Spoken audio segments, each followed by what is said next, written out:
نحمدہ ونصلی علی رسولہ الکریم اما بعد اصح الکتب بعد کتاب اللہ صحیح البخاری کے اندر یہ حدیث اور یہ روایت موجود ہے۔ رسول اللہ صلی اللہ علیہ وسلم ارشاد فرماتے ہیں کہ وہ ماں اور وہ باپ کہ اللہ تعالیٰ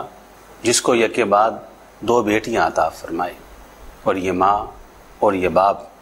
ان دونوں بیٹیوں کی پیدائش پر اللہ کے فیصلے پر راضی اور خوش ہیں، ان دونوں بیٹیوں کے کھانے کا انتظام کرتے ہیں، ان کے لباس کا بندوبست کرتے ہیں،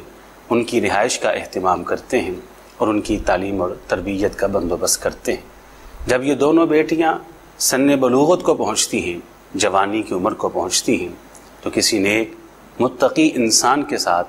ان کا نکاح کر دیتے ہیں۔ کہا یہ ماں اور یہ باپ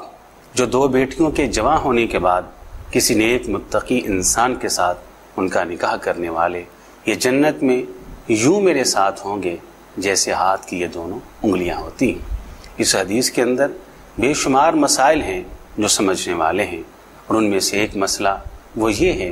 کہ ماں باپ اور والدین کی یہ ذمہ داری ہے کہ جیسے ہی ان کی بیٹی ان کے گھر کے اندر آئے تو پہلے اس کی اچھی تربیت کریں، اور دوسری ذمہ داری یہ ہے کہ جیسے ہی وہ بلوغت اور نکاح کی عمر کو پہنچے تو نکاح کے لیے کسی نیک اور متقی انسان اور ایسا رشتہ وہ تلاش کرے۔ تو اللہ تعالیٰ سے دعا ہے کہ اللہ تعالیٰ اس کہنے والے کو بھی اور سب سننے والوں کو سمجھ کے عمل کی توفیق عطا فرمائے۔ وآخر دعوانا ان الحمد للہ رب العالمین۔